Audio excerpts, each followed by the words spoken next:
Taratala godown দুর্ঘটনার জের তৃণমূল জমানায় অনুমোদিত সমস্ত বাণিজ্যিক নির্মাণ খতিয়ে দেখার নির্দেশ মুখ্যমন্ত্রী শুভেন্দু অধিকারীর। এবার রাজ্য সরকারের নজরে কলকাতা পুরসভার পাশাপাশি আরও এলাকা।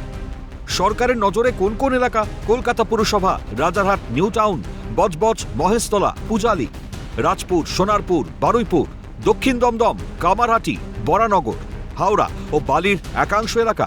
আজকে আমরা যুক্ত করেছি সাউথ দমদম, কামারহাটি এবং বরানগর, আর part of HMC, part of Bally. সমস্ত নির্মাণ খতিয়ে দেখতে গঠন করা হয়েছে বিশেষ দল।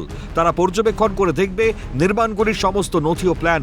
নিয়ম মেনে নির্মাণ না করা হলে কাজ পুরোপুরি বন্ধ করে দেওয়া হবে বলে হুঁশিয়ারি মুখ্যমন্ত্রী শুভেন্দু অধিকারী। 3 ধরনের কাজ হবে।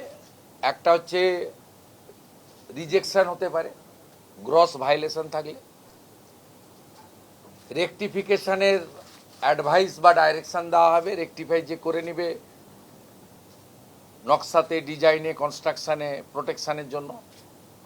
আর যারা ঠিকঠাক আছে, যেমন যেমন আসবে তেমন তেমন ক্লিয়ারেন্স তারা পেতে থাকবে।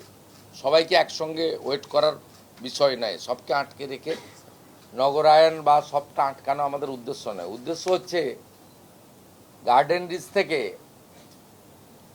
কসবা তিলজলা হয়ে লাস্ট তারাতলা যে ইনসিডেন্টগুলো 1 বছরের মধ্যে দেখলাম, এর একটা নিয়ন্ত্রণ, একটা শেষ, একটা জীবনের অনেক দাম রয়েছে।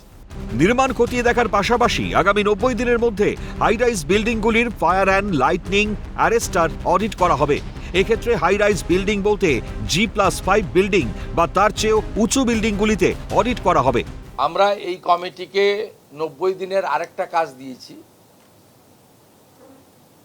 ফায়ার এবং লাইটনিং অ্যারেস্টার, তার একটা অডিট হাইরাইজ বিল্ডিংগুলোতে, কমার্শিয়াল বিল্ডিংগুলোতে, সেই কাজটাও তারা করবে। এদিন পিডব্লিউডি টেন্ট থেকে মুখ্যমন্ত্রী শুভেন্দু অধিকারী এটাও স্পষ্ট করেন যে রেসিডেন্সিয়াল বিল্ডিংয়ে কেউ রিনোভেশন করেছেন বা এক্সটেনশন করছেন, তাদের জন্য এটা নয়, তারা নিশ্চিন্তে থাকতে পারেন। রেসিডেন্সিয়াল বিল্ডিংয়ের এক্সামশন মানে রিনোভেশন, সংস্কার, অথবা ধরুন কেউ তার একটা পোর্শন বারান্দা ভেঙে গেছে, সিঁড়ি ড্যামেজ হয়েছে, বা নতুন কিচেন টয়লেট বানাতে চাইছেন, তার প্রেজেন্ট বিল্ডিংয়ের সঙ্গে এক্সটেনশন পারমিশন নিয়েছেন, যা নিতে হয় কর্পোরেশন থেকে, বা রিনোভেশনের অনেক ক্ষেত্রে পারমিশন লাগে না, নিজেরা করতে পারেন, এক্ষেত্রে কিন্তু এটার আওতার বাইরে থাকছে। প্রসঙ্গত বুধবার তারাতলায় আচমকায় ভেঙে পড়ে নির্মীয়মান গোডাউনের আস্ত শেড। ভারী লোহার শেডের নিচে চাপা পড়ে প্রাণ হারিয়েছেন একাধিক শ্রমিক। হাসপাতালে মৃত্যুর সঙ্গে লড়াই করছেন বহু মানুষ। ঘটনায় তৃণমূল সরকার অনুমোদিত ওই গোডাউন নির্মাণ নিয়ে উঠে এসেছে একাধিক বেনিয়মের অভিযোগ। এমন আর কত নির্মাণ লুকিয়ে রয়েছে শহরে, তা খতিয়ে দেখতেই তৎপর রাজ্য সরকার। ক্যামেরায় সুরজিৎ প্রামাণিকের সঙ্গে সায়ন্তন ভট্টাচার্যের রিপোর্ট, ক্যালকাটা নিউজ।